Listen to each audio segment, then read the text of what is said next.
Muy buenas noches, estimados compañeros y amigos presentes en la Casa del Pueblo de Miraflores.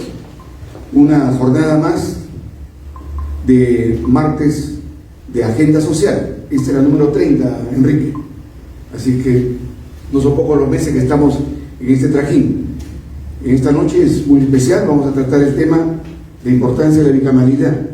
Y tenemos grandes invitados que Enrique va a ser presente.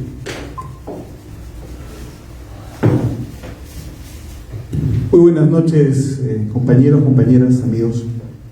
Les agradezco, como siempre, estar presente, como cada segundo martes de todos los meses, hace ya 30 meses aproximadamente. Es decir, que caminamos consistentemente hacia los 3 años de la articulación de estas conferencias de la agenda social, en donde hemos tocado fundamentalmente los temas programáticos económicos, respecto al asunto agrícola, respecto al asunto de las MIPES, respecto al asunto energético, al asunto incluso de la pesca artesanal que tratamos en el acápite económico con nuestro compañero que lamentablemente nos ha dejado hace poco, Franklin Sánchez, que estuvo acá exponiendo también. Y evidentemente hemos tocado los temas de salud pública, hemos tocado el tema de seguridad ciudadana creo que 4 veces, y evidentemente hemos hecho también un repaso importante sobre no solamente el enfoque de reactivación económica popular, el enfoque de seguridad, sino también sobre, digamos, el marco en el cual van a navegar estas propuestas, tanto en la importancia fundamental de una reforma del sistema de justicia, que hemos tratado en 2 sesiones de la agenda social, como también sobre la agenda constitucional, que hemos tratado hace casi 2 años aproximadamente. Y dentro de esta mirada surge sin duda una gran novedad para abril del año 2026, y es que después de mucho tiempo el país va a contar con 2 cámaras, sin duda en un esquema bastante distinto del que fue hace algunas décadas, porque ahora va a haber un Senado regional, va a haber la otra mitad va a ser de elección nacional, y obviamente va a estar la Cámara de Diputados también. Pero para entender un poco cómo serían estos principios que de una u otra manera se han visto plasmados en este nuevo modelo y las características que va a tener la Cámara de Diputados y la Cámara de Senadores, y evidentemente para que nos puedan alimentar y para poder discernir en el futuro sobre las estrategias y los planteamientos que el partido debe tener alrededor de este tema, hemos invitado al doctor César Delgado Guembes, está aquí presente, un destacado profesor universitario, además bastante especializado en el asunto del derecho parlamentario y constitucionalista también, a quien pido recibir con fuertes palmas, por favor. Y naturalmente nuestro querido compañero, que ha sido además presidente del Tribunal Constitucional, profesor universitario, hiperexperto en la materia del derecho constitucional, Víctor García Toma. Muchas gracias por estar acá, maestro. Evidentemente también un abogado constitucionalista, miembro de la Asociación Peruana de Derecho Constitucional, profesor universitario, magíster en Derecho Constitucional también, con importantes aportes para el debate público sobre esta materia, el compañero Miguel Alejandro Estela Lapuente. Gracias por estar aquí. Como ustedes saben, la dinámica de la agenda social siempre se basa en 2 exposiciones en estricto orden alfabético, la primera de 20 minutos y la segunda de 7 minutos para el cierre, luego de 3 preguntas o 5 preguntas de máximo cada una, 1 minuto de parte de la audiencia si es que las hubiera. Por lo tanto, vamos a empezar sin perder mayor tiempo, dándole la palabra a nuestro estimado amigo César Delgado Guembes, que empieza con su primera intervención. Lo recibimos con fuertes palmas. Gracias, doctor Delgado, por tener la actitud democrática de venir a la Casa del Pueblo a hablar sobre el tema de la bicameralidad. Bueno, muchas gracias, buenas noches. Iba a dividir mi exposición en 3 partes. Una primera en la que la pregunta central es el rol que tiene la representación dentro de un proceso bicameral. Mis diapositivas eran más o menos largas, no creo que pudiera terminarlas en 20 minutos, pero trataré de hacer una síntesis para cubrir lo central. Les decía que tengo en esta exposición tres partes. La primera, la relación que existe entre la representación y la bicameralidad. La segunda, una breve exposición en 10 puntos sobre el resumen de lo que se define como nuestro nuevo régimen bicameral. ¿Cuáles son las principales, las básicas, las elementales características de nuestro régimen bicameral, el nuevo? Y en tercer lugar, mi propósito era ajeno por completo a los temas jurídicos, constitucional o parlamentario, para utilizar algo de la experiencia que yo he adquirido respecto a lo que hace que un sistema representativo, ya sea de una o de dos cámaras, no funcione.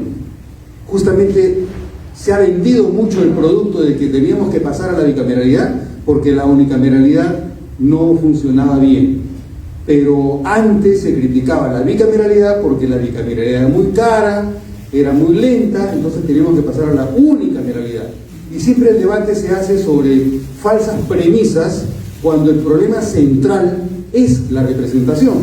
Y para que el pueblo, para que la sociedad, para que quedemos representados dentro de nuestro régimen político, lo que necesitamos es operadores correctos de cualquiera de los dos sistemas, uni o bicameral. Pero si ahora tenemos el unicameralismo con las condiciones que actualmente tenemos, lo óptimo era pensar gradualmente en cómo ir de la unicameralidad a una bicameralidad eficiente, pero mejorando, optimizando los problemas de representación que encontramos. ¿Lo había nada? Bueno, entonces, la tercera parte supone la presentación, a partir de mi experiencia, de las condiciones que permiten que un sistema representativo, en este caso sería ya pasar al bicameral, funcione eficientemente. Y para que eso ocurra, una característica básica y central es que quienes operan el sistema, los operadores del sistema, puedan gestionarlo correctamente. Entonces, son dos temas de carácter jurídico, uno que tiene que ver con la representación, el otro con las características de la bicameralidad, y el tercero, típicamente un tema de gestión, un tema de operación del sistema representativo, cuyo eje básico es las competencias que deben tener quienes van a operar el sistema. Sin agentes competentes, el sistema no va a funcionar. Y para eso necesitamos que quienes le proponen a la sociedad, quienes le proponen al electorado, quienes le proponen a la ciudadanía el menú dentro del cual el elector va a elegir, esos agentes tienen que cumplir con una misión muy importante, que es la de capacitar a quienes nos van a proponer como candidatos.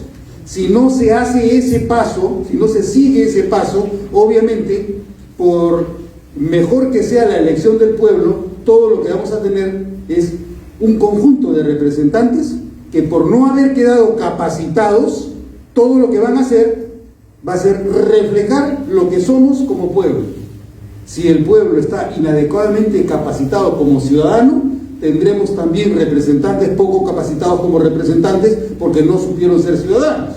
Entonces, el rol más importante para que la representación funcione en nuestro sistema político son las organizaciones políticas. En otras palabras, los partidos políticos. Y la misión de los partidos políticos es capacitar a sus militantes de manera que cuando lleguen a ocupar un puesto dentro del Estado, en cualquiera de los niveles, en el nivel estatal o en los niveles subnacionales o subestatales, sean agentes competentes y bien capacitados. ¿Capacitados en qué? Eso es lo que vamos a ver. Son tres los niveles de capacitación: el cognitivo, el cognitivo, el de habilidades y el de las competencias éticas. Son tres. Bueno, nada más. Pásame aunque sea mi celular. Estamos con problemas tecnológicos. después de lo que ha pasado con Chile, con Portugal y con España, con la caída del sistema eléctrico, más nos vale seguir confiando en nuestras rudimentarias herramientas predigitales, porque de lo contrario vamos a colapsar cuando no tengamos electricidad y cuando nada funcione y no podemos sacar plata del banco, porque los bancos tampoco van a funcionar.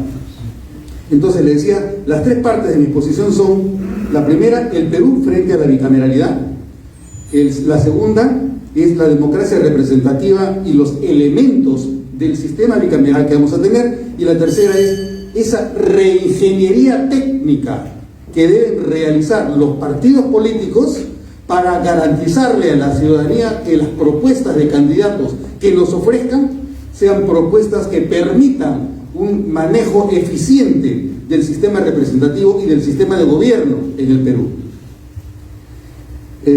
Como todos sabemos, el Perú padece de un par de males graves.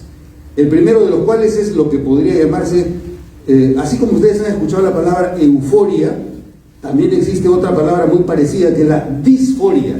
La euforia es estás contento, la algarabía, júbilo, regocijo, todo el mundo está alegre porque está eufórico. Bueno, la disforia es todo lo contrario, es el malestar, es el desgaste, es el desencanto. Bueno, tenemos un caso de disforia representativa, estamos desencantados con nuestro sistema representativo, así como dicen disforia de género también, y yo no estoy contento con el sexo que tengo, entonces me quiero cambiar de sexo. Esa es la disforia de género. Acá no estamos ante la disforia de género, estamos ante la disforia representativa, porque no estamos contentos con nuestros representantes. Entre otras cosas, y eso de repente tendría que explayarse en una charla especial, porque en realidad, desde el punto de vista real, no somos representables. No somos representables. ¿Por qué? Cuando uno va por la calle y le dice a una persona: señora, ¿me permitiría usted que yo la represente en el banco o en la contratación de su casa? Me dice: pero ¿quién es usted? Yo no lo conozco, yo no me puede representar. Ese es el problema que tenemos con la representación política, porque no existe en realidad una relación personal entre quien postula a un cargo representativo y la persona que va a elegir. No existe. Entre el elector y el elegido, y el candidato y el congresista, no existe una relación personal, es imposible que exista. Por eso es que cabe decir que en ese sentido estricto que somos irrepresentables, pero porque existe esa condición de irrepresentabilidad, tenemos que llegar a una convención, a un acuerdo. Ya, ok, somos irrepresentables, pero como lo somos, vamos a ponernos de acuerdo y vamos a llegar a un punto intermedio. Y el punto intermedio es que antes de no tener ninguna representación, como somos irrepresentables, vamos a convenir, nos vamos a poner de acuerdo en que lo que tengamos vamos a llamarle representación. Esa es la ficción representativa. Entonces vivimos en una ficción representativa cuya base es obviamente de carácter constitucional o legal. A partir de esa disforia representativa, ¿qué cosa es lo que observamos? Que quienes llegan al puesto representativo debido a que carecen de competencias, no cumplen con las expectativas que tenemos, estamos descontentos. Y ese descontento es el que nos lleva a no creer en la posibilidad de una vida común para todos. Pero aparte del problema de las incompetencias de quienes asumen puestos representativos, careciendo de esas competencias, el otro problema es que también tenemos desajustes de carácter normativo que tienen que irse regulando para optimizar el desempeño de quienes nos representan. Ante lo que nos encontramos ahora, de manera clara y directa, es que nadie cree en nadie, que nadie cree en nada y nadie tiene confianza en nada. Le dicen: vamos a hacer tal cosa, pero todos sabemos que como no lo saben hacer, hay intereses personales o particulares detrás que son los que impiden que uno crea en que quien nos está representando van a cumplir con ese papel, porque no están haciéndolo por nosotros, no están haciendo por el bien común, no están haciéndolo por la comunidad. No tenemos un sentimiento de mancomunidad, no tenemos un sentimiento de mancomunidad. Primero son mis intereses particulares, maximizo todo lo que puedo mis intereses privados, y al diablo el sentido de comunidad. Eso quiere decir que en buena cuenta no caemos en razón a que somos Perú pero nadie siente que el Perú seamos todos. Para que sintamos que el Perú seamos todos, nadie debe pensar que su parte es más importante que las demás. Si el Perú somos todos o no es ninguno. El Perú somos todos o no es ninguno. El todo, que es el Perú, es más que la suma de sus partes. No es lo mismo decir que cada peruano puede ver por su propio bienestar y que porque cada uno de nosotros ve por su propio bienestar, por lo tanto el Perú está mejor, porque cada quien se preocupa por lo suyo. Eso no es correcto. Puede ser correcto en matemáticas, En matemáticas el todo es la suma de sus partes, ¿no? Pero no estamos en una situación matemática, estamos en una situación humana. El todo es más que la suma de sus partes. Y esa suma consiste en la disposición que tiene cada una de las partes de involucrarse en el todo, de pensar en el todo, de preocuparse por el todo. Si no existe esa noción de preocupación, si no existe esa referencialidad hacia el todo, porque me quedo solo en mí mismo y maximizo lo mío, lo particular, mis intereses privados, obviamente el daño ya se cometió, porque el todo no deja de existir. Vamos a tener solamente la suma de unas partes que no tienen nada en común o tienen muy poco en común. Para que el Perú prevalezca sobre los intereses privados de los grupos o de las personas, es necesario que en cada persona, en cada ciudadano, exista ese sentimiento de pertenencia y de identidad con la comunidad de la cual él es parte. Y esa comunidad es nuestro destino, es nuestra historia, son nuestras tradiciones, son nuestras costumbres, son nuestros hábitos, de los que no nos debemos desprender. Y por eso mismo tampoco tenemos por qué imitar a ninguna otra comunidad, porque nosotros tenemos nuestra propia historia. Busquemos dentro de nuestra propia historia y sepamos cuál es ese ser común que nos caracteriza, para que prime sobre los intereses privados de los que integramos esta sociedad. Entonces la pregunta es cómo merecer un mejor futuro y si ese proyecto de futuro que queremos es compatible con un régimen de una o de dos cámaras, y si acaso el proyecto de mejor Perú es necesario que tenga un sistema democrático, o si bastaría con que haya un líder autoritario que resuelva las cosas por nosotros, porque si no nos vamos a interesar. De repente va a haber alguien que dice, bueno, yo me hago cargo de todo y ustedes olvídense, ustedes van a actuar de manera sumisa y dócil con lo que yo mando que se haga. ¿Queremos eso? Queremos un sistema democrático en el que cada quien, como ciudadano consciente, se preocupe por su patria, se preocupe por su país, se preocupe por su tradición, por su historia y por su destino, para evitar que ese destino nos lo construya alguien que no somos nosotros. Por eso cabe decir que así como tenemos un Perú que equivale a no solo la suma de las partes, sino al interés de cada una de las partes por ser diferentes y por ser mejores, en ese sentido cabe afirmar que el Perú es un poliedro, esa figura geométrica que tiene muchos lados. Un poliedro puede ser un tetraedro, también puede ser un icosaedro si tiene 20 lados. Entonces, pero el Perú en el que vivimos es un poliedro que puede tener, en este caso, por lo menos 33 millones de lados, si es que contamos el número de los ciudadanos que somos. 33, un poliedro de 33 millones de lados. Y ese poliedro tiene carácter huidizo, porque se nos escabulle, se nos escapa, no sabemos dónde está, no sabemos cómo ubicarlo, cómo encontrar la voluntad que tiene ese pueblo, que la podemos encontrar a través de las elecciones. En el caso de la reforma que se ha aprobado sobre el sistema bicameral, y esta es la segunda parte que quería tocar dentro de mi exposición, tenemos las 10 características más importantes de nuestro sistema bicameral. En primer lugar, el Senado está integrado por tantos representantes como circunscripciones electorales departamentales existen. Actualmente son 26, porque son los 24 departamentos, tenemos Lima provincias y tenemos la provincia constitucional de Callao, son 26. Si van a ser 60 los senadores, 60 menos 26, nos quedan 34. Los 34 van a ser elegidos por distrito nacional. En la papeleta que tengamos va a haber la posibilidad de que elijamos a alguien como senador por nuestra circunscripción electoral, como senador, y a alguien con distrito nacional. Entonces, todo el Perú va a tener una lista de los que postulan como senadores por distrito nacional y además de los que postulan como senadores por la circunscripción electoral, en el caso de Lima, y así en cada uno de los departamentos del país.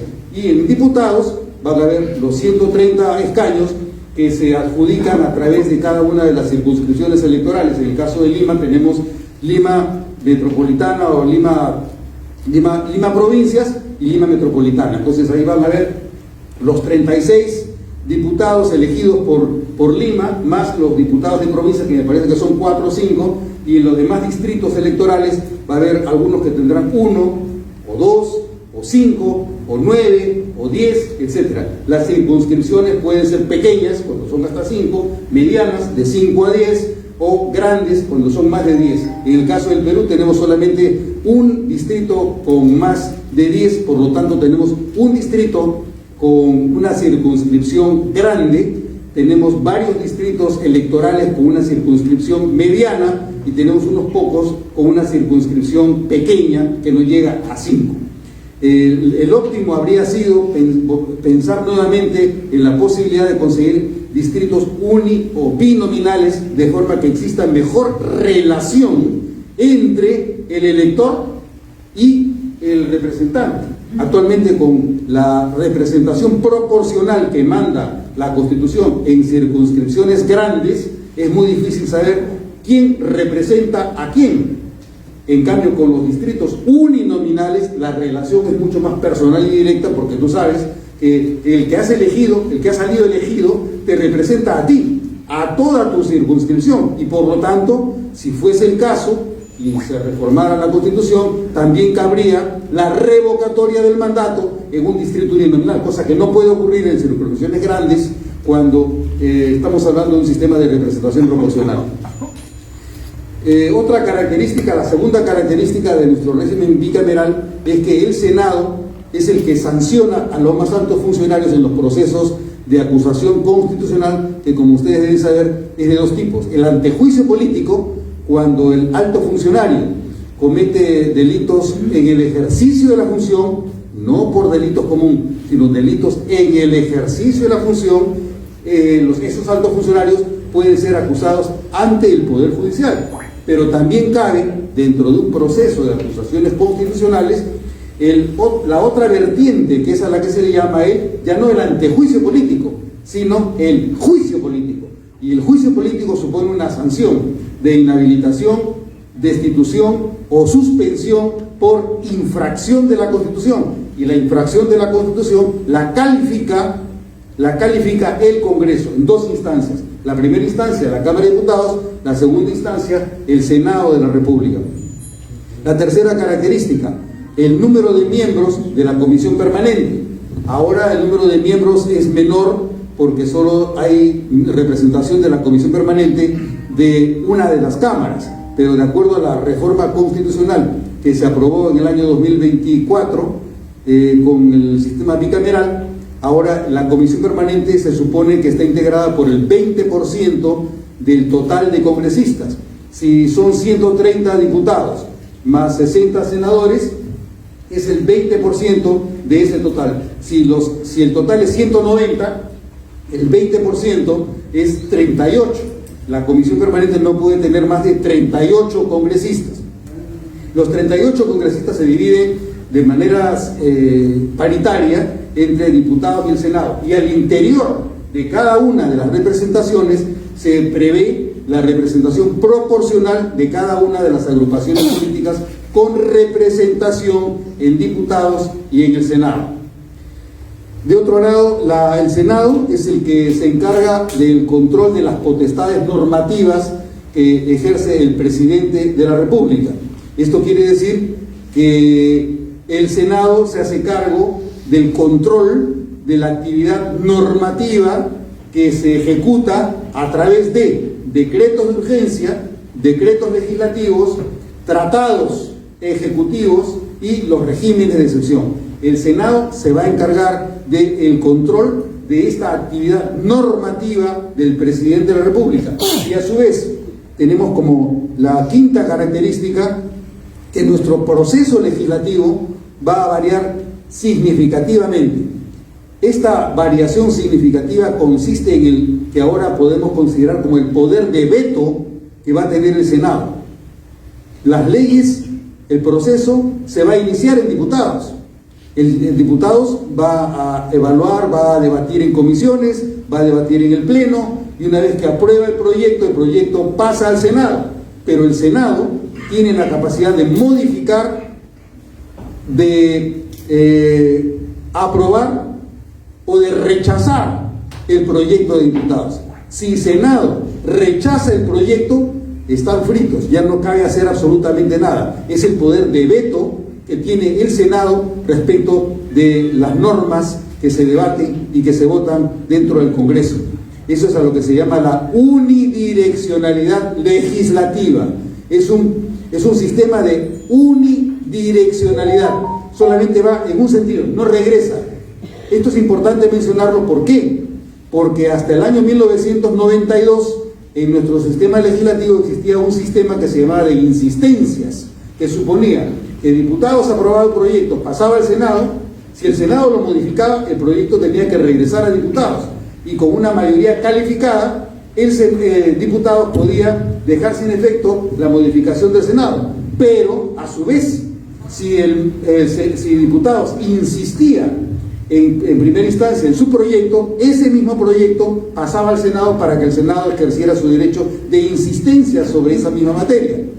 Para solucionar estos problemas existía un mecanismo en la práctica parlamentaria que se llamaba las conferencias, que suponía que cada una de las dos cámaras elegía representantes que se ponían de acuerdo sobre una propuesta intermedia, de manera que regresara a las cámaras a pesar del mecanismo de las insistencias para solucionar el impasse con un texto común que debía aprobarse con igual contenido en ambas cámaras. Eso ha desaparecido y ahora solo tenemos, como les repito, una unidireccionalidad del proceso legislativo con la potestad de veto que tiene el Senado. Doctor, un minuto. Sí. Ya me quedé sin la tercera parte. Bueno, no importa, para otro momento será. En la segunda intervención. Adelante con la primera intervención de Miguel Estela Lapuente. Fuertes palmas para recibirlo, por favor. 20 minutos. Mis queridos compañeros, buenas noches. Como diría mi maestro Domingo García, en la UNDE, después de lo dicho, ¿qué más se puede decir ya? Ya la gran introducción del doctor Delgado Guemes sobre nuestro modelo bicameral aplicable a partir del 2026 ha sido señalado a grandes rasgos, pero creo que podemos complementarlo de la siguiente manera, ¿no? Primero agradecer al anfitrión de este espacio, compañero Luis Fernando Lindo, siempre predispuesto a apoyar todo tipo de iniciativas, a Enrique Valderrama, siempre un promotor del debate. No hay mejor satisfacción para un alumno que luego, después de cierto tiempo, compartir mesa con sus profesores, ¿no? El doctor César Delgado Guemes ha sido mi profesor, que decir del maestro aquí a mi lado, el doctor Víctor García Tom, un gran referente también, mi profesor y maestro de Derecho Constitucional, por lo que la valla es alta. Espero cumplir con las expectativas de lo que se va a abordar un tema tan importante para el país, ¿no? Y la pregunta con la que debería iniciar es la siguiente, ¿no? Siendo este un partido tan serio, históricamente, ¿qué es lo que va a proponer en un sistema bicameral, al que evidentemente va a costar adaptarnos, ¿no? Después de tantos años, volver al sistema bicameral? Sin embargo, el partido aprista ha sido históricamente un partido parlamentario, teniendo siempre presencia en el Parlamento, y tan solo 2 gobiernos, 10 años, en 100 años de fundación, pues evidentemente es un partido más caracterizado hacia tener representatividad en el Parlamento, y evidentemente hay una obligación. La pregunta es, ¿qué es lo que va a ofrecer? ¿no? Luego de esta introducción, conociendo el sistema, y evidentemente como los partidos tradicionales que deberían tener mayor presencia, pues primero tienen que arreglar sus cosas internas, ¿no? Un llamado de unidad, sobre todo es lo que se necesita, ¿verdad? Un llamado de unidad, pero no en torno a una persona, sino en torno a un proyecto, ¿no? A un proyecto que creo que va a ser importante para que este partido tenga lo que se necesita, ¿no? El Parlamento. Ahora bien, el maestro Delgado Guemes había dicho, ¿no?, que nosotros no tenemos una cultura democrática como país, ¿no es cierto? Cosa que evidentemente comparto, pues, ¿no? Porque incluso dentro de este partido, siendo tan serios nosotros y teniendo una ideología clara y definida, hay voces que a veces proclaman, ¿no?, como un ideal, como incluso el líder a seguir, como un modelo a seguir, regímenes o propuestas ideológicas como la de Milei en Argentina o como la de Bukele en El Salvador, que no necesariamente es muy democrática, que digamos, ¿no?, siendo conscientes de cómo es que Bukele se ha reelegido en El Salvador, y la de Milei pues no es muy compatible, salvo en el aspecto democrático, con la ideología del partido. A partir de esa idea, la pregunta es: ¿un parlamento bicameral realmente amplía las bases de la representación? Partamos de la siguiente idea. En un universo de 100% de electores, vamos a sacar el 30%, aquellos que no van a votar por diferentes circunstancias, ¿no?, aproximadamente. Aquellos que simplemente no quieren complacer al sistema, no les interesa votar, y aquellos que por ahí no pudieron por alguna u otra razón ir a votar, ¿no es cierto? Eso ya más o menos representa el 30%. Luego vamos a aquellos que más o menos no quieren pagar la multa porque no tienen los recursos, que en nuestro país evidentemente no es muy común que la mayoría y el grueso de los electores tengan los recursos para poder pagar la multa, pero entonces quieren votar por obligación para no pagar su multa. Sin embargo, votan nulos o en blanco o viciados, etcétera, ¿no es cierto? Ahí nomás podemos sacar un 20-15% aproximadamente, y a eso tenemos que quitarle también la barrera, la valla electoral, también tenemos que quitarle digamos, la fragmentación política que existe, y en realidad quienes votan, de los 25 millones aproximadamente electores que tiene el Perú, son un promedio de 12 millones, la mitad. Ahora bien, añadiéndole además el alto índice de transfugismo que existe, ya hay nomás, me parece que en este Parlamento hubo 9 bancadas que se han convertido en 13, si no me equivoco. Entonces, fíjense ustedes que no tenemos no solamente la mitad del país en los votos está debidamente representada, sino que además no existe una representación totalmente proporcional. Esto aunado a que, como no hay cultura democrática, nuestro Parlamento suele tener apresuramientos, y esa es la razón por la que finalmente se ha optado por este modelo bicameral. Entonces, el Senado amplía, teniendo en cuenta que las mismas reglas electorales siguen en juego, el sistema de representación proporcional de las minorías. Si me corrige el maestro Gómez, es el modelo que va a imperar y se va a mantener en la Cámara de Diputados, y luego el de regional y el nacional, que va a compartir en la Cámara de Senadores. Yo creo que no amplía las bases de la representación. ¿Era necesario? Sí era necesario. ¿Impopular? Sí, impopular. ¿Por qué necesario? Porque no es tanto ampliar la base de la representación. 60 senadores, es decir, 60 parlamentarios más, no nos hace ni más ni menos en realidad. Pero sí la reflexión es necesaria.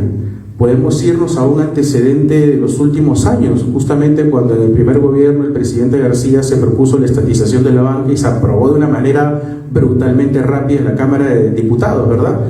Y en la Cámara de Senadores se detuvo esto porque pasaron aproximadamente unos 30 días hasta que las aguas ya se fueron calmando, y los mismos senadores apristas fueron los que votaron en contra, o bueno, se apaciguó la ley de la estatización de la banca. Entonces, fíjense ustedes que la Cámara de Senadores es más un filtro de reflexión que una ampliación en la representación. Ahora, ese es algo importante, ¿no? Pero lo que yo quiero hacer, y para concluir, porque quiero hacer un poco en realidad de abogado del diablo, y con diablo no me refiero por supuesto al doctor Valderrama, sino en general a lo siguiente, ¿no? Esta reforma deja sentado un precedente que me preocupa, ¿no? Me preocupa no por lo que vaya a pasar a corto plazo, sino por lo que vaya a pasar a mediano plazo aproximadamente, ¿no? ¿Por qué? Porque nace desde mi perspectiva, con cargo por supuesto a equivocarme, con un pequeño defecto, ¿no? Nace con una modificación al procedimiento de reforma constitucional. Ahora bien, a ojo de buen cubero dirían, pero ¿cuál es el problema? Pues, si ahora la Cámara de Senadores también participa en la reforma, sí, pero hay un inconveniente. Actualmente, el artículo 206 de la Constitución nos dice que para aprobar una reforma constitucional tiene que haber por mayoría absoluta, es decir, 66 parlamentarios, 66 congresistas, y referéndum, o se puede omitir el referéndum con la aprobatoria de 2/3, es decir, 87 votos en 2 legislaturas ordinarias sucesivas.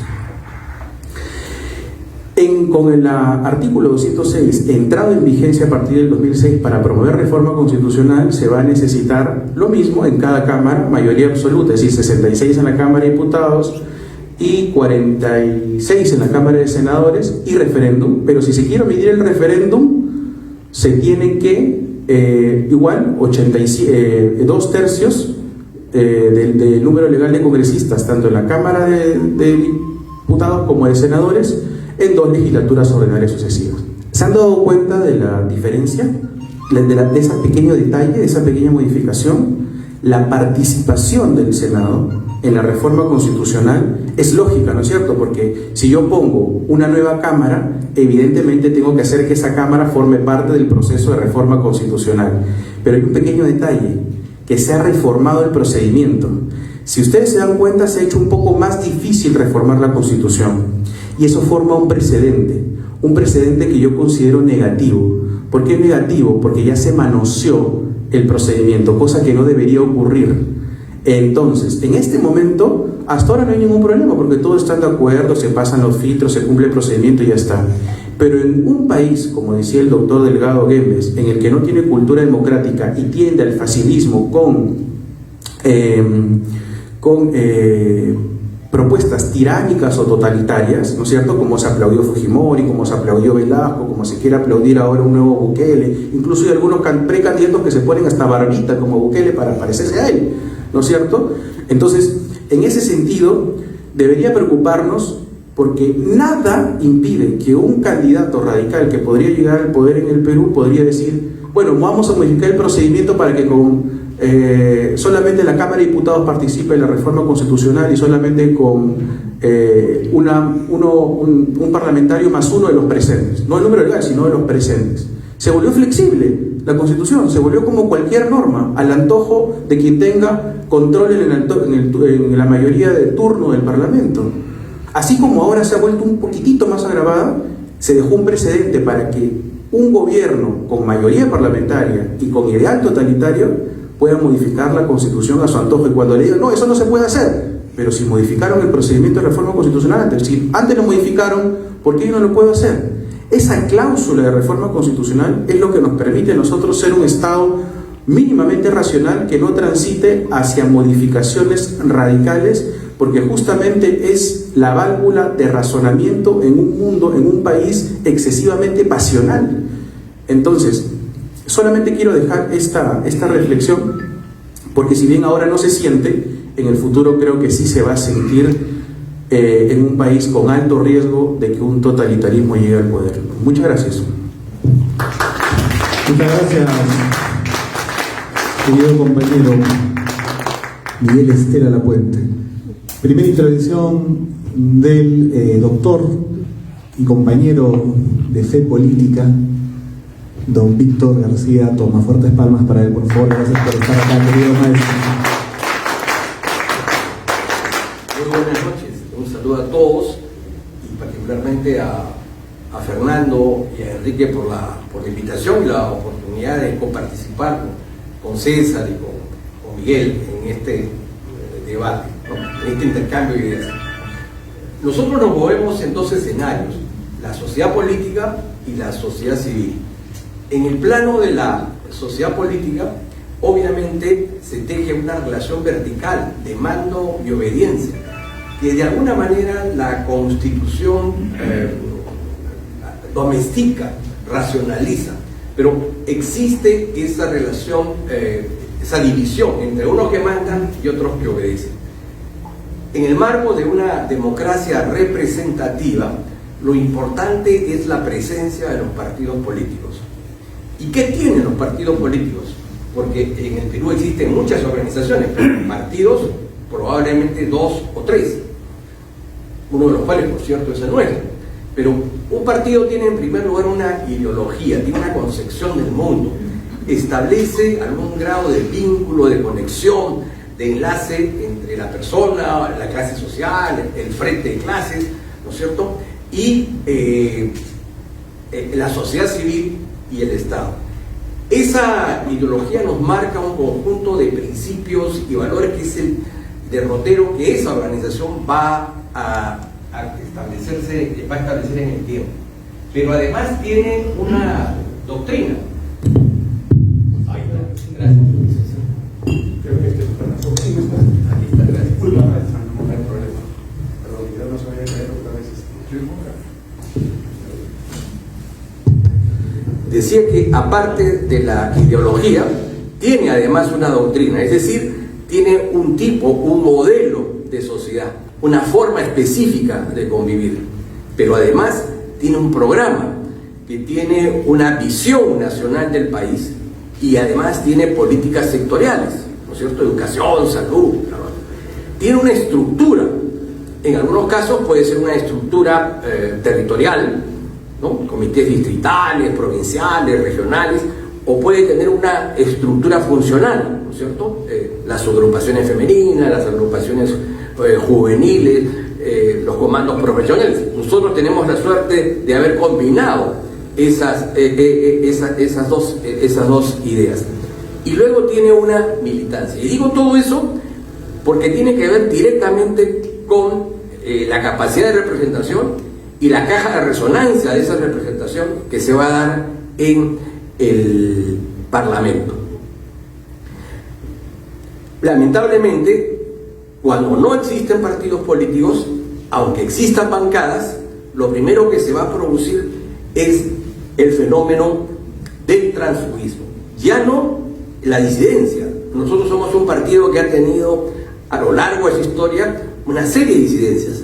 En algunos casos por un exceso de ortodoxia y en otros casos porque algunos comprendieron que, digamos, no estábamos siendo fieles a nuestro programa de acción máxima o nuestro programa de acción mínima. En fin, no entro en ese detalle. Pero el tránsfuga es aquel que no tiene bandera, ¿no es cierto? Navega con bandera de pirata. Y en consecuencia allí desaparece la representación. Ese individuo solo se representa a sí mismo, representa sus propios y mezquinos intereses particulares. Esa situación la vamos a volver a vivir porque al Congreso no van a ir bancadas integradas por miembros de partidos políticos, sino de lo que se llaman organizaciones políticas de aglutinamiento. Y se entiende que existan hoy partidos de aglutinamiento porque uno dice, bueno, si Ollanta Humala fue presidente, ¿por qué este pechito no puede ser presidente? Si uno mira a Castillo y dice, si Castillo fue presidente, ¿por qué este pechito ya a uno se le infla el pecho, ¿no? Y ya no sigo con Dina Boluarte? Entonces ha surgido ya el líder, ¿no? Que incluso hubo alguno por ahí que ya le dijo, yo voy a ser presidente, quiero ser presidente, ¿no? Se da un paseíto por Gamarra y va en busca del empresario emprendedor que lo que quiere es una legitimación social, pero en realidad lo que ellos quieren es la chancaca, ¿no es cierto? ¿Cómo va a financiar el partido? Y luego, ¿cómo conseguimos los votos? Antes se miraba a la selección de voleibol, porque efectivamente en un país que hemos tenido pocos éxitos deportivos, tener subcampeonas olímpicas es muy importante. Eso ya no es posible, primero porque nuestras voleibolistas, con todo cariño, ya están un poco tías, ya han salido del escenario práctico, y en segundo lugar porque el voleibol ha perdido pues presencia, ¿no es cierto? Pero Pero por ahí aparecerá un cómico, por ahí aparecerá un cantante, y con eso se arma el partido. Entonces, el primer problema que vamos a tener en el Parlamento es justamente la existencia de diputados o senadores que no tienen ideología, no tienen doctrina, no tienen programa, en puridad no están comprometidos en lealtad y en sentimientos comunes con una organización, y en consecuencia, por más que hagamos diseños constitucionales, vamos a encontrar en la persona, en el hombre, en el representante, el primer gran problema central. El segundo problema es el diseño. La Cámara de Senadores, que lo hemos entendido como una esperanza, porque luego del desastre que nos dejó Fujimori con el unicameralismo, aspirábamos a tener una Cámara pletórica de reflexión, de sagacidad, de madurez parlamentaria, y lamentablemente parece que no la vamos a tener, una Cámara con una mirada holística de lo que es el país. Pero al haberse dividido la Cámara de Senadores en dos grandes circunscripciones, la circunscripción regional va a quedar en manos de organizaciones que correspondan a esa circunscripción, es decir, a los movimientos. En segundo lugar, y esto ya no es culpa del diseño, es culpa de la realidad política, buena parte de esa representación regional va a caer en los sectores extremos. Imaginemos la representación que va a haber en el sur andino, ¿no? Tenemos una parte del Senado que la vamos a perder, porque no va a haber esa mirada holística, esa mirada nacional, y nos vamos a meter primero con algunas ideas algo o bastante retrasadas, pero en segundo lugar que ve intereses muy precarios, muy pequeños. Y el segundo problema es que, si bien aspiramos a tener un parlamento bicameral, lo que necesitamos es que exista diálogo entre la Cámara de Diputados y la Cámara de Senadores. Pero ¿qué ha sucedido? Lamentablemente, a la Cámara de Diputados se le ha dado el monopolio de la iniciativa parlamentaria. Solo ellos pueden presentar proyectos de ley. Pero como bien ha dicho César, a la Cámara de Senadores se le ha dado el monopolio de la decisión de qué cosa es ley y qué no es ley. Y no se ha creado un mecanismo de diálogo, de intermediación, como lo tenía la Constitución del 79, como lo tenía también la Constitución del año 33. Entonces, lejos de que tengamos un parlamento, digamos, entero, indiviso, vamos a tener un parlamento fraccionado en dos cámaras divorciadas por el tema legislativo. En segundo lugar, yo estoy de acuerdo en que la Cámara de Senadores tenga una serie de atribuciones, nombramiento del defensor del pueblo, el Tribunal Constitucional, etcétera, etcétera, etcétera. El problema es que la cantidad de funciones que se le ha asignado a la Cámara de Senadores en calidad y en cantidad me parece que es mayor que la de diputados. Claro, diputados va a tener lo que se llama la fragua política, pero eso, digamos, puede ser interesante para la galería, ¿no? Si lo interpela, si no lo interpela, pero los grandes asuntos públicos finalmente se van a ver, desde mi punto de vista, en la Cámara de Senadores, ¿no? Eso se convierte en un problema. Otro tema que va a conspirar es nuestro sistema electoral. Nosotros hemos vivido inicialmente, hasta antes del año 80, un sistema de lista cerrada y bloqueada. Es decir, un partido convocaba pues, a un Congreso Nacional, un militante un voto, lo hacíamos por delegado, lo hacía el comité ejecutivo, ya está. Ese es un tema interno de cada organización. Por supuesto, mientras más democrático sea la designación, nos vamos a sentir mejor representados en cada uno de los partidos.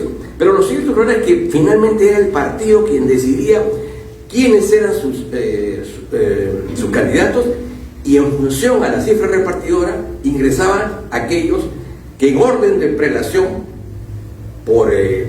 pensándolo en términos positivos, mayor año de militancia, mayor activismo político, etcétera, etcétera, ocupaban esa población.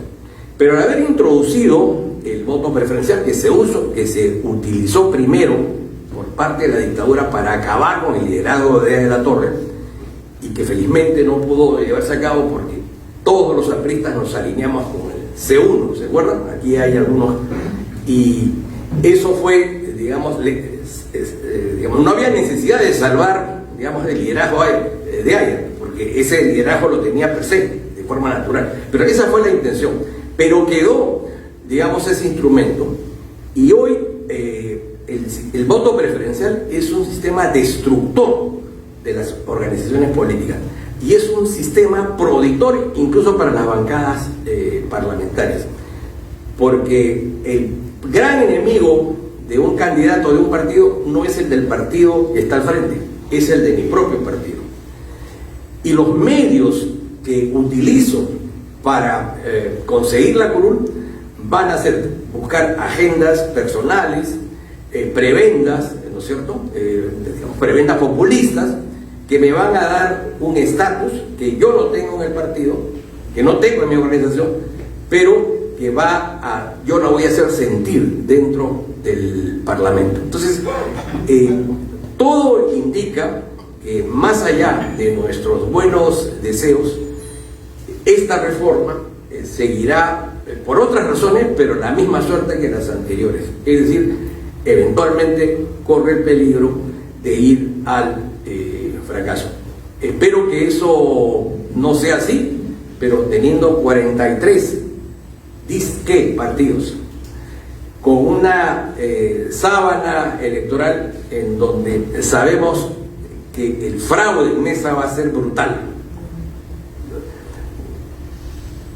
Los miembros de mesa usualmente se dice son capacitados por la OMPE.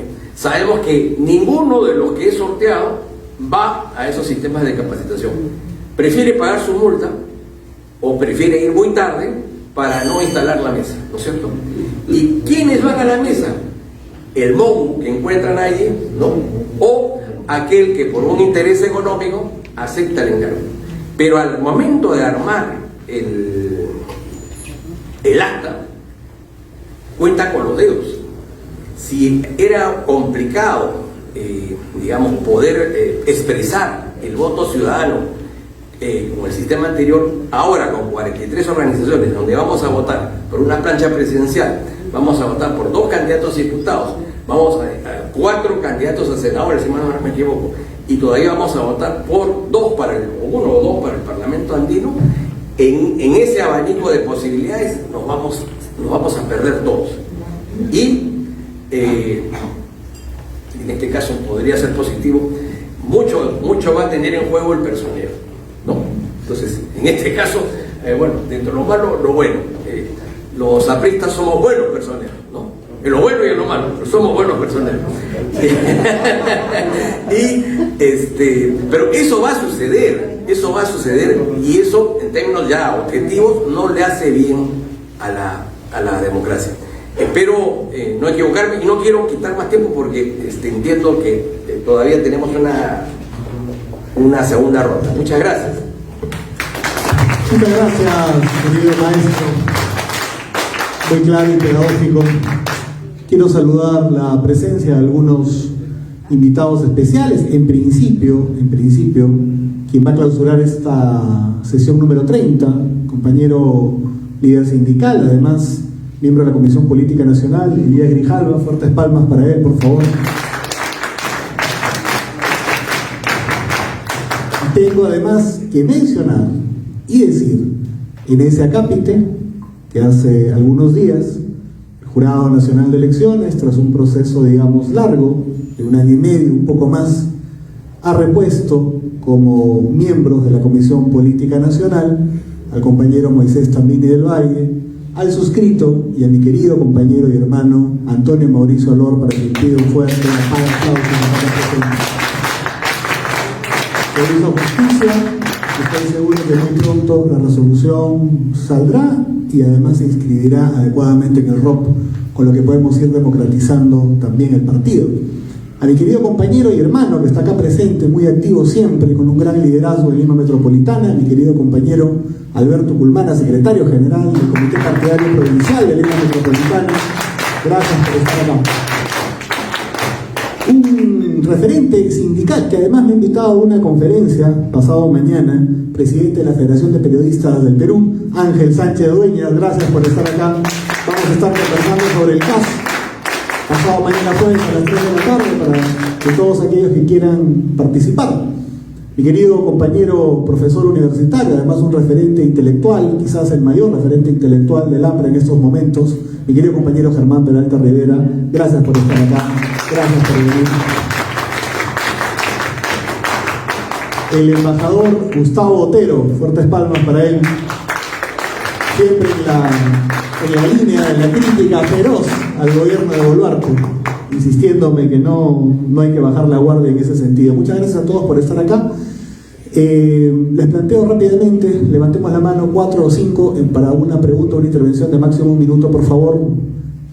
Todos los que quieran participar, levanten la mano.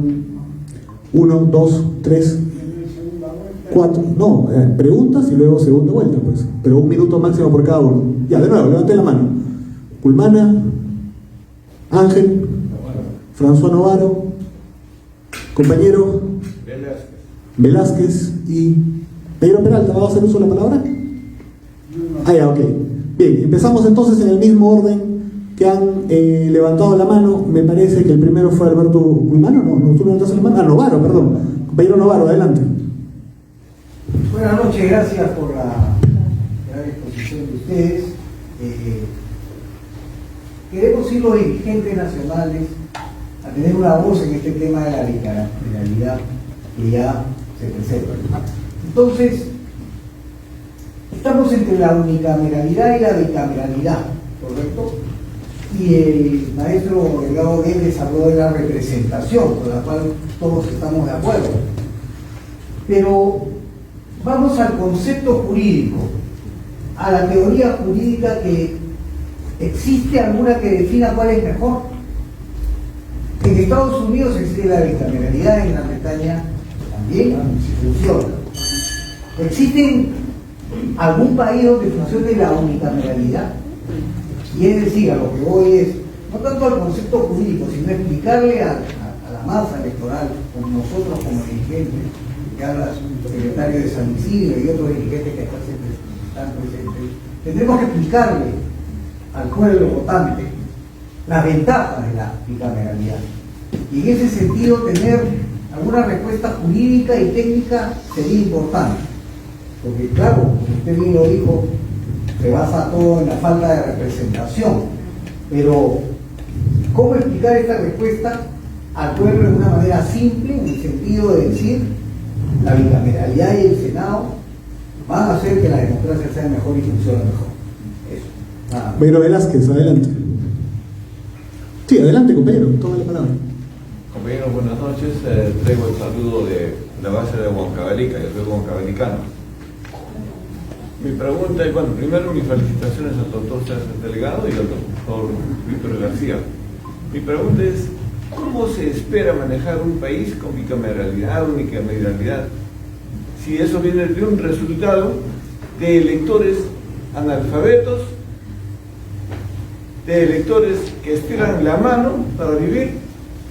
Me refiero a los que viven de los subsidios del Estado, y esos subsidios son manejados por alcaldes, por candidatos, por ONGs. En muchos países, tengo entendido, aquel que recibe un subsidio no vota. Aquel que debe al Estado no vota, y no debe votar aquel que debe al Estado.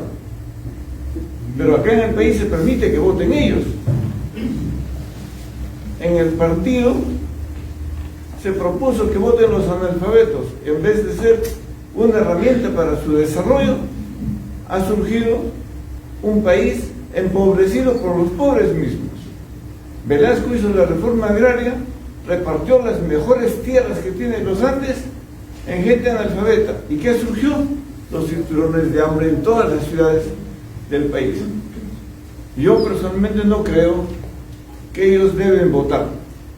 Y además, yo en mi crítica política que hago por los pueblos que voy, porque no solamente vengo a Miraflores, he militado en Ica, en Puno, en Arequipa, en diferentes lugares, creo que el voto, para que resulte una bicameralidad o una cámara única, el voto debe ser ponderado. No puede ser de que un analfabeto vote y valga su voto por uno, y un Roque Benavides también vote y valga por uno voto. Esos votos deben diferenciarse. La gente que tiene empresa, la gente que es intelectual, que aporta al Estado, que paga sus impuestos puntualmente, deben votar para el Senado, y aquellos que no, deben votar solamente para diputados.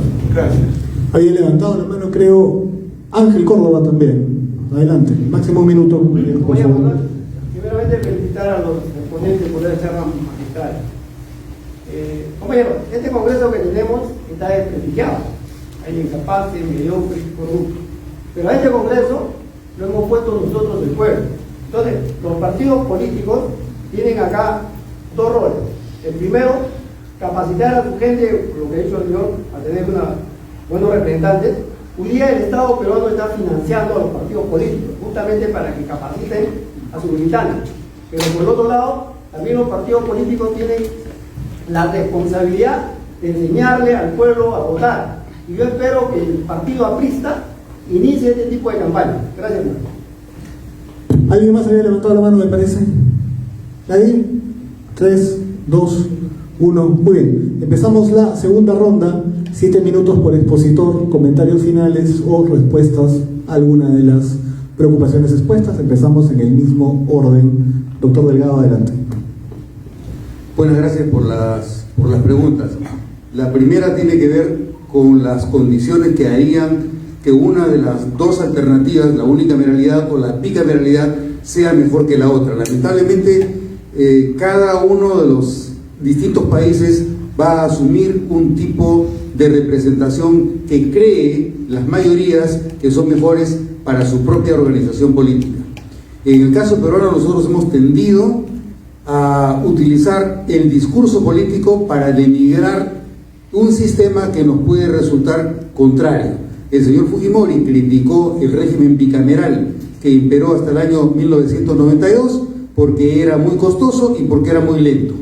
Y ahora nosotros estamos viendo que el propio partido del señor Fujimori, Fuerza Popular, dice que tenemos que pasar de la unicameralidad a la bicameralidad porque, sin decirlo, la unicameralidad se está comportando de una manera inesperada. Es decir, está acelerando tanto las cosas que los productos que resultan de ese sistema son negativos.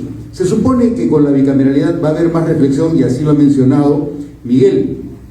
Yo tiendo a discrepar de la premisa de que la bicameralidad trae consigo la mayor reflexión. La reflexión no tiene nada que ver con el número. La reflexión tiene que ver con la capacidad que tiene la persona de meditar, de pensar, de evaluar, de ponderar. Si tú tienes 1000 personas y las 1000 personas son irreflexivas, el número no va a ser que, si tú tienes 2000, vaya a ser mejor tener 2000 que tener 1000. Puede ser que el acto de una sola persona sea más reflexivo que el voto de 10.000 personas. Ese es un hecho que no cabe ningún tipo de controversia. No cabe caer en la premisa de que el mayor número de cámaras va a traer consigo mayor reflexión. Esa es una falacia que no tiene sustento, pero se ha utilizado porque se dice que hay una alternativa adicional. Lo que va a ocurrir es que el proceso va a ser más lento, pero también con la unidireccionalidad legislativa se va a generar primero la frustración de diputados, que va a ver que el Senado tiene capacidad de veto, y segundo, que el Senado va a quedar resentido porque los únicos que pueden presentar iniciativas son los diputados. Bueno, pero la pregunta es sobre el modelo, es decir, si algún modelo es mejor que otro y cómo razonar la presentación de uno mejor que el otro ante la población que quiere saber si efectivamente la bicameralidad será mejor o no que el unicameralismo. Y la respuesta no es sencilla. ¿Por qué? Porque el principal problema no es el número de cámaras, sino el diseño del sistema que te permitirá ocupar los puestos representativos en cada una de las cámaras. Si tú cuentas con una ciudadanía sólida, la condición del ciudadano sólido, bien formado, no importará si sea una o dos cámaras, podrás estar contento con una cámara, y tampoco es cuestión de plata. ¿Por qué? Porque ahora se ha probado también, como una de las características de nuestro sistema bicameral, que el máximo del presupuesto con el que puede contar el Congreso es del 0.60% del presupuesto general de la República. Esta cifra se calcula a través del promedio que ha existido del presupuesto general del Congreso desde el año 1980 hasta el año 2019. Puede ser hasta el año, incluso hasta el año 2023 sin ningún problema. El promedio es 0.6, pero si tú utilizaras el promedio del presupuesto del Congreso respecto del presupuesto general de la República desde el año 2001 hasta el año 2023, ese promedio ya no sería 0.6, sería 0.45.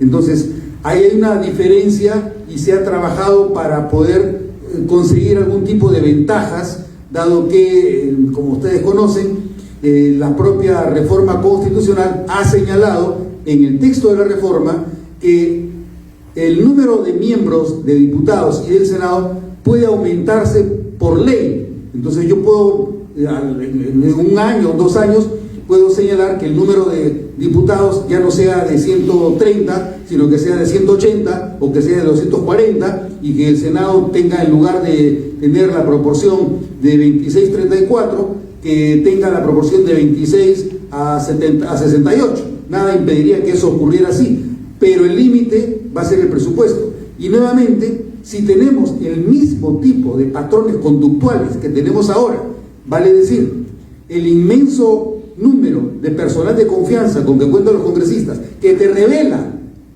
que si tú necesitas personal, quiere decir que tú no eres capaz, pues, porque si tú fueras capaz, tú no necesitarás un ejército de gente que te ayude. Miren ustedes a las personas que tienen ahí, 10 personajes que han sabido ser políticos, que no han, yo lamentablemente yo tengo la experiencia de haber trabajado en los 2 regímenes. En el régimen bicameral yo llegué a ser suboficial mayor de la Cámara de Diputados y del Congreso. Hasta el año 1992, lo único que ocurrió como cambio fue que en el año 1988, cuando era presidente de la Cámara de Diputados el señor Luis Alba Castro, creó la opción del personal de confianza y le reconoció un asesor y una secretaria a cada diputado. Pero eso a partir del 95 ha cambiado y ahora tienes a 8. Pero la pregunta es, ¿por qué hasta 1988 ningún diputado y ningún senador necesitó personal de confianza? No necesitaban oficina. Ellos mismos escribían sus proyectos de ley, sus pedidos, sus memoriales, sus oficios, y ellos mismos hacían sus dictámenes en sus casas, o en todo lo contrario, se llevaban su máquina de escribir y preparaban sus dictámenes en las oficinas del Congreso, o se ayudaban por el personal del servicio parlamentario, que está para servir al Estado y no está para servir a un diputado o a un partido político. Entonces, esa experiencia con la que uno ha vivido, ¿cómo la niego? ¿Cómo la niego? Si yo sé que los congresistas, cuando son competentes, no necesitan personal, pero lamentablemente este es un punto negativo, porque si yo sigo diciendo esto en los medios de comunicación, me hago enemigo absoluto de todas las personas que trabajan en el Congreso, porque esa es su chamba, pues, esa es su mamadera. Y es más, a partir de esa lógica de la relación de confianza que establece el congresista con su personal, se ha prostituido la lógica con la que trabaja el servicio parlamentario. Si ustedes ven, no sé si es que alguno de ustedes habrá visto mis declaraciones en algún medio, pero yo estoy denunciando el copamiento político de todo el servicio parlamentario. El director general parlamentario, el señor Jaime Abensur, es de Fuerza Popular, hace proselitismo político en Ucayali, va a ser candidato, ha sido candidato de Fuerza Popular y hace propaganda política en horas de trabajo en Ucayali.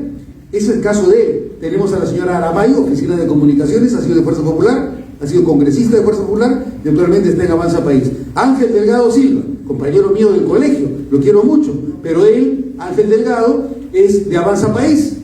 Y como él, por lo menos hay más o menos 60 casos de personal del servicio parlamentario que ha sido designado por la mesa directiva por razones políticas. O sea, ¿dónde está la independencia, la imparcialidad y la neutralidad con la que el servicio parlamentario debe asegurar que se asesora a todos los partidos políticos? Eso es lo que pasa con el servicio diplomático. Tienes una academia diplomática, eso es lo que pasa con las Fuerzas Armadas, tienes las escuelas de militar de Chorrillos, la FAP y la Marina, donde te forman para que tú sirvas al Estado, no sirvas a un gobernante.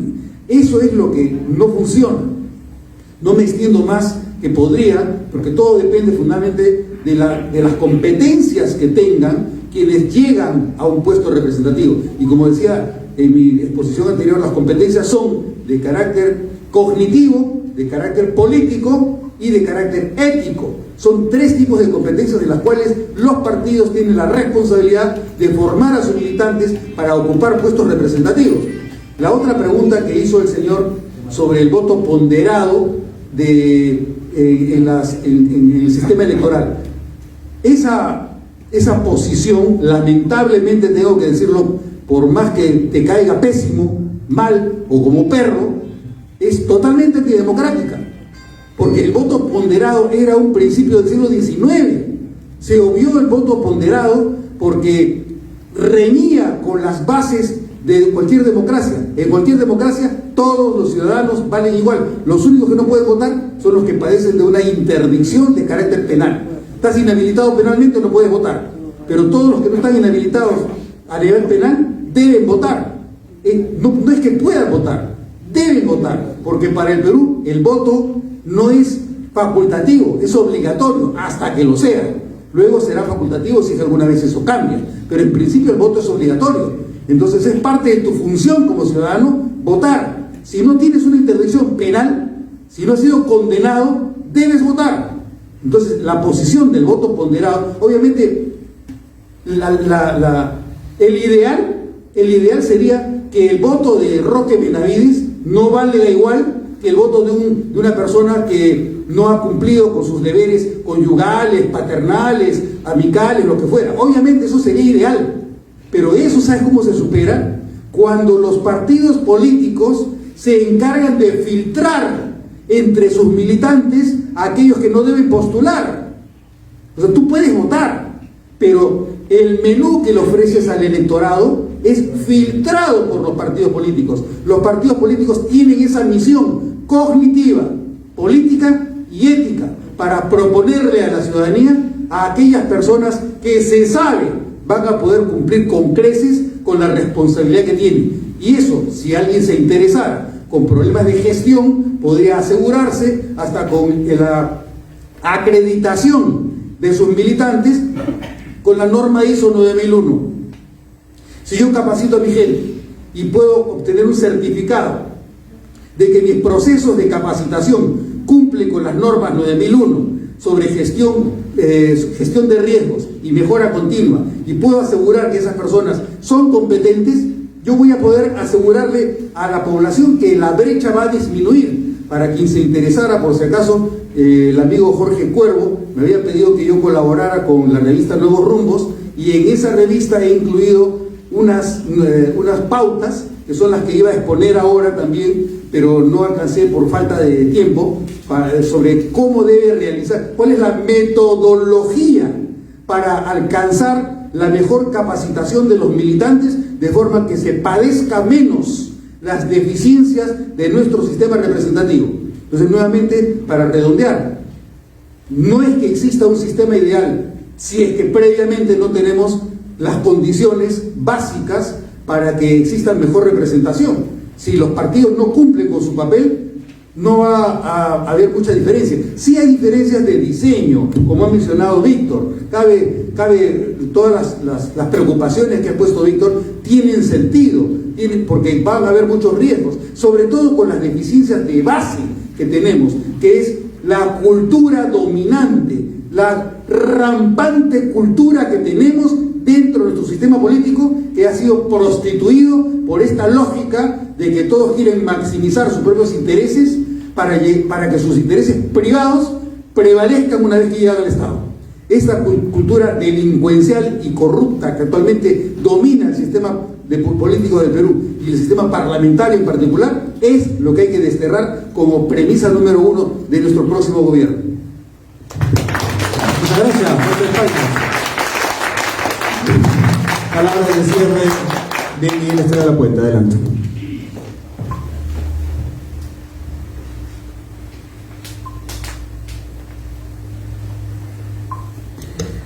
Bueno, sobre la primera pregunta que se mencionaba y se decía qué es mejor, ¿no? El unicameralismo o el bicameralismo de compañero François Novaro, coincido plenamente con el doctor Delgado Guembes, porque cada país, cada población forja su propio sistema, ¿no?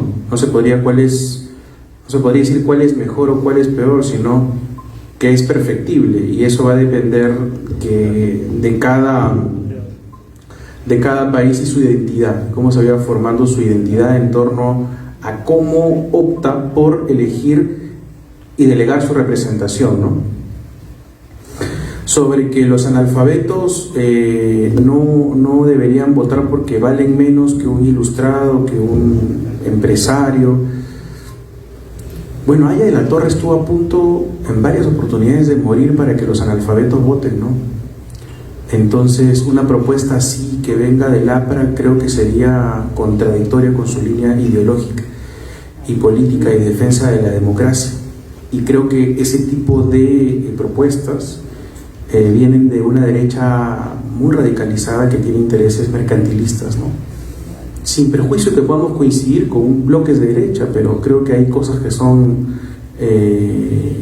innegociables, ¿no? En todo caso, sobre la tercera pregunta y la capacitación, creo que los partidos políticos deben ser un filtro, pero no debemos trasladarle a los partidos políticos la responsabilidad del Estado de una educación, pues, acorde a las circunstancias cívicas, ¿no? Son los colegios públicos los que tienen esa responsabilidad. Entonces, ¿quiénes son los formadores? Los profesores, ¿no? ¿Y quién controla a los profesores? ¿Ah? Entonces, Castillo es producto, todo esto, ojo, ¿ah? Por eso que yo decía que me preocupa mucho el mecanismo de reforma constitucional, porque ahora muchas posiciones radicales y de ultranza que van a venir con la perorata del poder constituyente, y cuidado, porque muchos de ellos vienen con el discurso romántico al partido a decir, pero si la Constitución del 79 es mejor, y le agarran el corazoncito al compañero, ¿no? Entonces cuidado con eso, porque lo primero que van a hacer, si es que llega una constituyente, ¿no es cierto?, es agarrar a los compañeros, ¿no?, darles una patada y luego radicalizar la constituyente, porque saben que somos una facción moderada, históricamente de izquierda moderada, sí, pero vamos a poner paños fríos al totalitarismo. Entonces, si quien llega al poder es el totalitarismo, obviamente que lo primero que se va a encargar es de eliminar las posturas moderadas y democráticas. Y aunque no se vea en este momento, creo que sí va a ser un peligro en mediano plazo que no se vea, porque van a tomar este precedente para decir, bueno, yo pues con 50 votos de la Cámara de Diputados en un futuro puedo hacer la reforma de la Constitución y volverla flexible. Me parece que es un peligro haber modificado y tocado el procedimiento de reforma constitucional. Lamentablemente, si va a traer y va a venir un Senado, no queda otra forma que hacer participar al Senado, pero la reflexión debió ser más profunda en ese sentido, ¿no?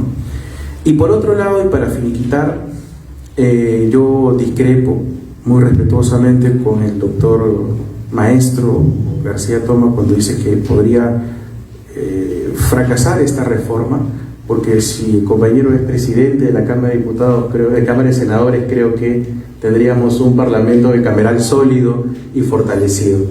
Además, yo veo aquí grandes cuadros potenciales, excelentes senadores, ¿no? Por Lima Provincias, el compañero Antonio Mauricio, diputado el compañero Pulmana, ¿no?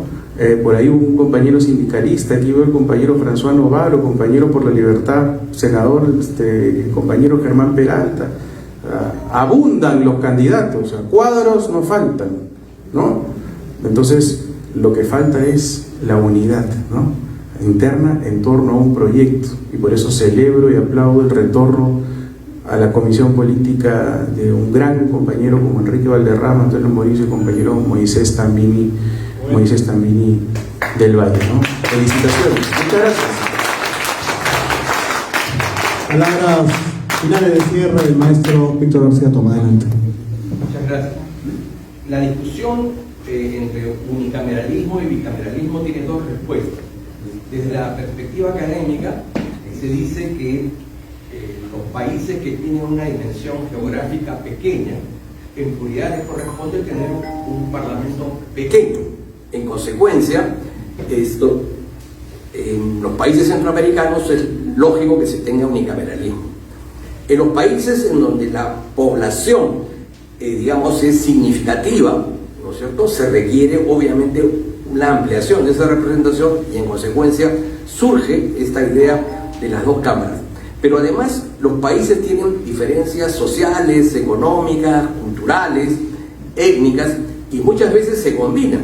El Parlamento inglés es fruto pues de la división entre los lores, ¿no?, los primeros vasallos del rey, y los representantes de los burgos, de las villas, ¿no? De ahí surge esa famosa división. En otros países hay cámaras corporativas, ¿no es cierto?, con la que en un momento el partido es ciertamente alineado. Y luego la forma de gobierno. Los estados federales requieren necesariamente tener un sistema bicameral. Estados Unidos tiene 50 estados, obviamente el Senado es el ámbito o lugar específico, ¿no? Y la Cámara de Representantes es en función al número de electores que tiene cada comunidad política integrante de la Unión Americana. Pero ya en el ámbito político se diría que el unicameralismo tiene dos expresiones. Cuando hay una vanguardia política que quiere llevar a cabo una revolución y en consecuencia no se puede detener en el diálogo, sino lo que quiere es destruir el sistema anterior para construir uno nuevo, obviamente nacido del sentimiento y voluntad popular. Y ese es el caso, por ejemplo, de la Asamblea Nacional Francesa, cuando Mirabeau propone que ya no se reúnan a un lado los nobles, a otro lado los clérigos, y el pueblo, digamos, en un tercer estado, sino que todos se integren en una sola cámara. En realidad lo que estaban planteando es que a través de este proceso de unificación se quería destruir la monarquía absoluta para avanzar, ¿no es cierto?, primero una monarquía constitucional y luego hacia la república. Pero también hemos tenido expresiones unicamerales por el autoritarismo, y ese fue el caso de Fujimori. Fujimori quiso y obtuvo un sistema unicameral para tener un parlamento adocenado de vipers, ¿no es cierto?, al cual él pudiera de manera vertical controlar. Entonces, eso, digamos, está en la práctica política. En lo que se refiere al tema de la cultura política, yo creo que esto tiene una explicación. Nosotros venimos de un partido que fue creado bajo una expresión colectiva, gregaria.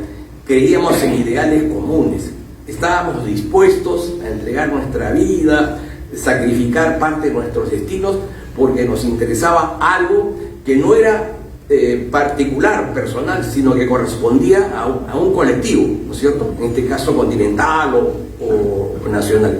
Esa visión colectiva se ha perdido y hoy somos un enjambre, digamos, de individuos, de personas, en donde cada uno se interesa por lo suyo y obviamente no existe la idea de bien común.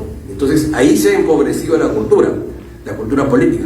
Pero la cultura política también se ha empobrecido en el Perú, porque las universidades ya no son las usinas para generar liderazgos, ni son las usinas para promover ideas y programas. Con compañeros del COSIO venimos de una experiencia universitaria que ha sido iluminadora, forjadora, ¿no es cierto? Otros vienen de la escuela sindical y incluso de las organizaciones barriales. No había ámbito en donde un ciudadano no se chocara con la formación política. Y en el caso nuestro teníamos el partido escuela, ¿no es cierto? La figura de los jueves con Aya de la Torre, estos locales han servido siempre como mecanismos de formación. Los propios colegios profesionales también tenían esta tarea. Hoy las universidades han abandonado este rol formador y de, digamos, de foco de debate, de discusión. También los sindicatos han disminuido, han menguado en su importancia, ¿no es cierto? Mi aspiración es que esto se crezca, se fortalezca, pueden ocupar un espacio central, pero hoy obviamente no lo tienen. Y sucede lo mismo con los colegios regionales, y obviamente ya no existen partidos, solo existen los movimientos, que son la expresión del empobrecimiento de los partidos, porque estos ya no tienen la capacidad de poder nuclear, digamos, nuevos intereses, ¿no es cierto? Los intereses emergentes. Como esos intereses emergentes no se reflejan en las posiciones de los partidos, estos hacen tienda aparte, ¿no? Obviamente eso va a tener poca duración, pero los movimientos son la expresión de la crisis de los partidos políticos por su falta de capacidad de absorción de los intereses de un sector de la sociedad. Y finalizo con el tema del voto. Bueno, el voto es la expresión de la conquista del derecho a la igualdad. Entonces, se hablaba del compañero Roque, yo orgullosamente puedo decir, mi voto vale lo mismo que el compañero Roque, millones aparte vale lo mismo, ¿no es cierto? Entonces, esa es la idea del voto, que efectivamente, por un instante, nos iguala a todos,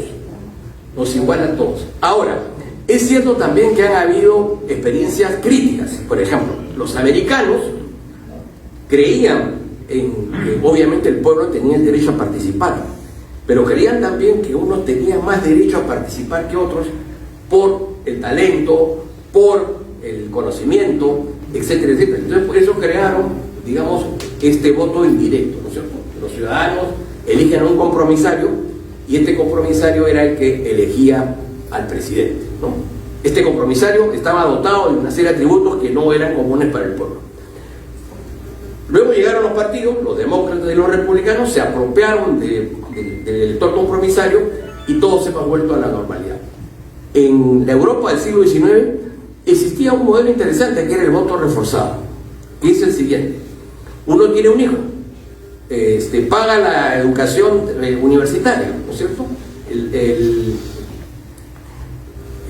Para que se alimente, lo visten, para los gastos con la enamorada, porque también uno corre con los gastos, ¿no? Y entonces uno se pregunta, ¿y por qué el voto de mi hijo va a valer el mismo que el mío?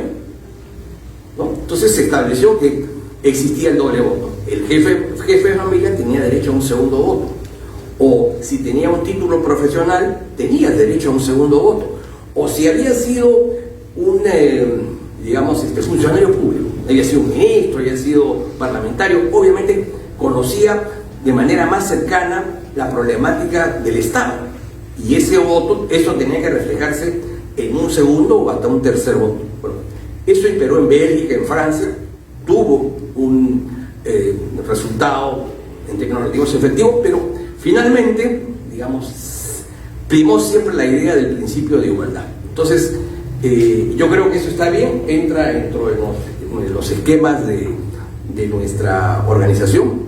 Y concluyo con algo que Miguel ha dicho, porque más allá de las candidaturas y todo eso, lo importante creo hoy es sostener, forjar y consolidar la unidad. No sé de qué manera, de qué forma, ¿no es cierto? Pero el principal reto de nuestra organización es finalmente poder ir a esta competencia electoral lo más unidos que podamos, ¿no es cierto? Y evidentemente dentro de esa unidad tiene que ser una unidad de la democracia, es decir, que quienes salgan elegidos como nuestros representantes en los procesos electorales deben emanar, ¿no es cierto?, del voto de los compañeros, ¿no? Bueno, muchas gracias. Gracias, querido maestro. Ha solicitado de manera institucional y además, como ha tenido el gesto democrático de ser el invitado, ya que ustedes dos son compañeros de la casa, ha pedido un minuto el doctor Delgado Guembes para finalizar alguna idea. Adelante, por favor. Muchas gracias, Enrique. Solo para complementar la exposición que acaba de hacer Víctor, me parece importante rescatar algunas experiencias también que han sido recientemente lideradas por el Partido Aprista. Recientemente quiero decir desde hace un siglo. Una de ellos es la creación del Consejo Económico y Social, que fue una de las grandes conquistas que se tuvo en la formulación de la Constitución del año 1933, que no se utilizó. Y esa noción del Consejo Económico y Social era una vertiente que estaba siendo formulada en esos momentos por tanto Víctor Andrés Belaúnde como por Ribagüero, por José de la Ribagüero. ¿Por qué? Porque ellos proponían que en nuestro sistema representativo tuvieran presencia también las mentalidades tradicionales. Una persona que pertenece a las comunidades andinas, nativas, amazónicas, a lo que se llaman los pueblos originarios, tiene una manera de ver el mundo totalmente diferente a la moderna, porque para ellos no es la cuestión de que cada ciudadano un voto, para ellos pertenecen a un órgano, ese órgano es su pueblo, su comunidad, y los modos de representación que tienen esas comunidades de los pueblos originarios no es la de cada ciudadano un voto, porque la noción de individuo es anómala. El individuo no es que valga por sí mismo, vale en la medida en la que funcionas para tu sociedad. Tú tienes un rol funcional. Entonces, decía que esto ha sido rescatado recientemente por el propio Partido Aprista. ¿Quién lo ha hecho? Javier Vallerriestra. Y un poquito antes que él, dentro del modelo de descentralización, Rómulo Leo Alegría. ¿Cómo? Con la participación de modos de organización corporativa dentro de los procesos de elección. Con Rómulo León Alegría se formuló este proyecto de regionalización en el que la representación en los consejos regionales suponía la participación de los gremios, que era de lo que hablaba también Vallerriestra, o de las comunidades originarias, nativas, andinas, etcétera, etcétera. La participación de esos pueblos que no tienen injerencia directa en el manejo del Estado es importante, porque su presencia permite una voz diferente que suma dentro del reconocimiento de lo que somos. No hemos dejado de ser una nación tradicional en el sentido de las mentalidades tradicionales. Las mentalidades tradicionales son las que reconocen que la naturaleza tiene derechos, que el ser humano, el hombre, no tiene el deber de controlar ni de dominar la naturaleza, porque él es parte de la naturaleza. Y cuando tú te enajenas de esa naturaleza, tú estás incumpliendo con un mandato vivencial. Eso es lo que se vive en estas comunidades, para las que los cerros tienen vida, las rocas tienen vida, las plantas tienen vida, y por lo mismo se les reconoce el rol que cumplen dentro de su propia organización ritual y de sus mitos. Este es un sistema que ha quedado pendiente y que por lo tanto no ha sumado dentro de nuestra organización política, y es importante tenerlo presente y no olvidarlo. La participación de nuestros pueblos tradicionales es decisiva para que ellos sumen en el reconocimiento de nuestra identidad, y no solamente de su identidad, porque ellos nos hacen a nosotros lo que somos. Muy bien. Pasamos a la clausura de esta sesión de parte del miembro de la Comisión Política Nacional del APRA, compañero Elías Grijalva Alvarado. Adelante con la clausura.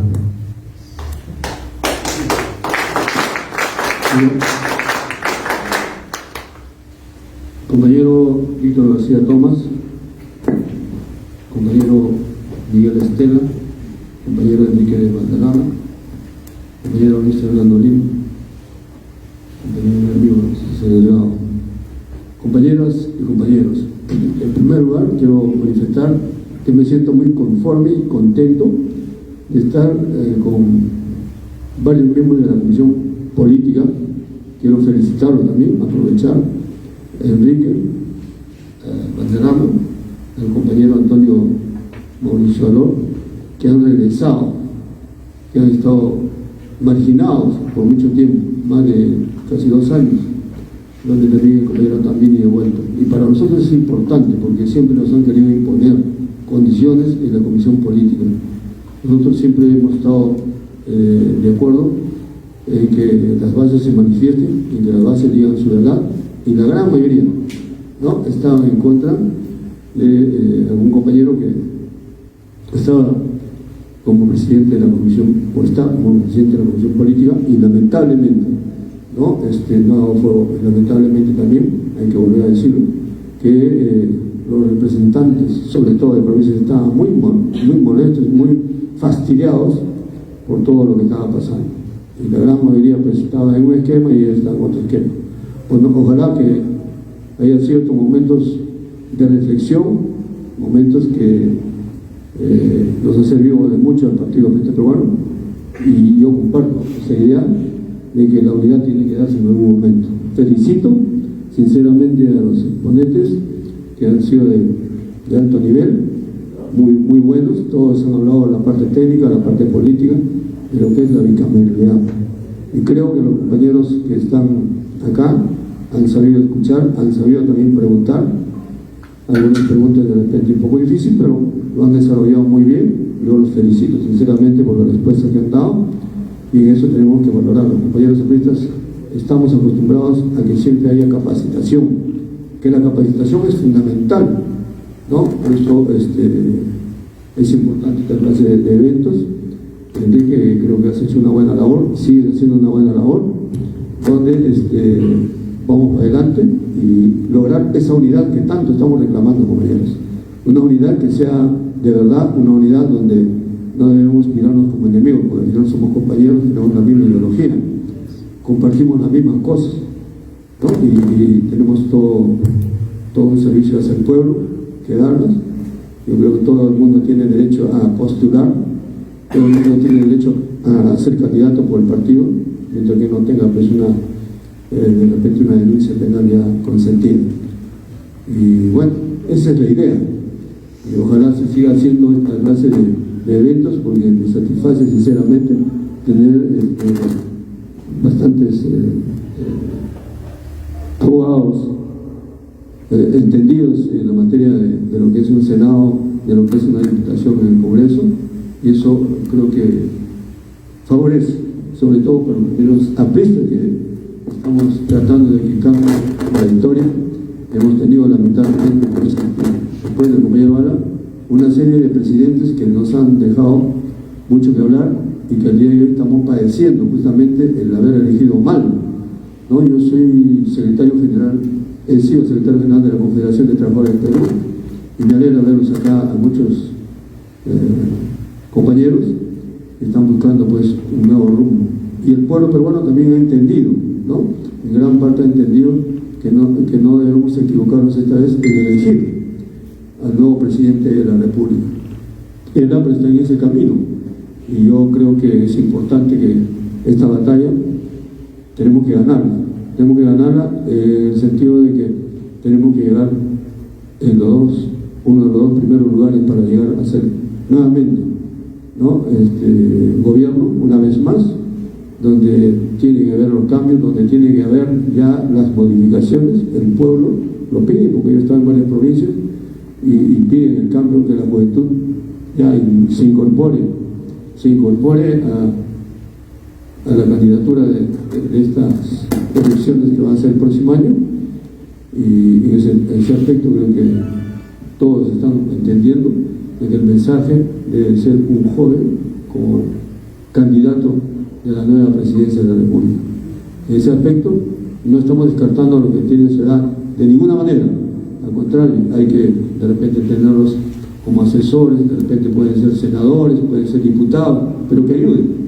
Ese es el partido fraterno se ha perdido, ¿no? No decimos cosas entre nosotros mismos. Si el gobierno está allá, la administración está allá, ¿no? Este gobierno que ha quedado totalmente, pésimamente mal, y no solamente ha ingresado trabajadores al Congreso de la República, sino a toda la administración pública. Usted va al Seguro Social, todos los funcionarios les pagan 13.000, 14.000, hasta 20.000 soles por aprender, porque no saben nada de lo que es seguridad social.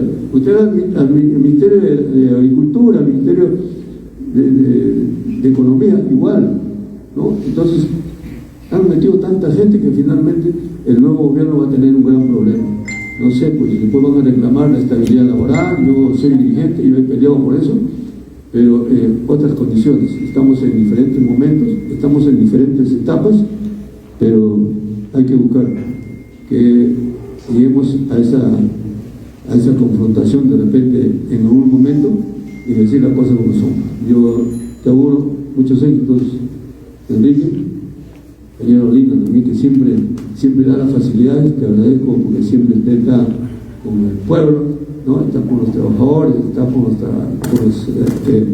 que son dirigentes de Lima Metropolitana, San Borja, la compañera que es también secretaria general, y el compañero Ángel, que es un buen representante de los periodistas, el presidente de la Federación de Periodistas del Perú. Yo les agradezco a todos por que el día de hoy estemos acá juntos y esperemos que de aquí en adelante salgamos con esa misión de unir este partido tan importante que creó Víctor Hugo de la Torre. Muchas gracias. Muchas gracias, compañero Díaz. Y quiero finalizar esta sesión número 30 de la Agenda Social recogiendo sin duda la perspectiva de mi querido compañero y maestro Víctor García Toma, mencionada además por mi compañero hermano Miguel Estela y ahora reafirmada por mi querido compañero además referente sindical Elías Grijalva, y decir sin ningún temor y sin ninguna duda que hay que hacer un llamado importante, fundamental y con amplia convicción a la unidad del partido. Y tenemos que definitivamente impulsar ahora el diálogo intergeneracional y de los diferentes sectores del partido. Ninguna prista sobra, queridos compañeros. Hay que estar todos unidos para lograr el objetivo. No habrá, compañeros, no habrá renovación del APRA a costa de la unidad.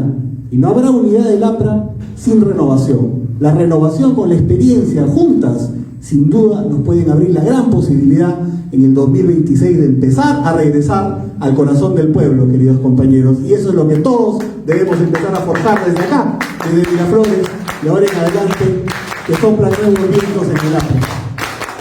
Y finalmente decir que en 45 días aproximadamente, en alguna parte importante de Lima, en alguna parte del cono este, del norte o del sur, vamos a impulsar la presentación pública de las conclusiones, de las primeras conclusiones de la agenda social, que contará seguramente con alrededor de unos 30 técnicos que empezaremos a dar los lineamientos de este trabajo que hemos realizado ya hace 30 meses, agradeciéndole fundamentalmente a mi querido compañero Luis Fernando Lindo, porque ha sido el anfitrión de 30 sesiones de la agenda social, y estoy seguro que vienen muchas más y construiremos un gran programa de cambio, querido compañero, y gracias por permitirnos el uso de estas instalaciones. Muchas gracias, queridos compañeros. Hasta el siguiente martes, segundo martes, el próximo mes.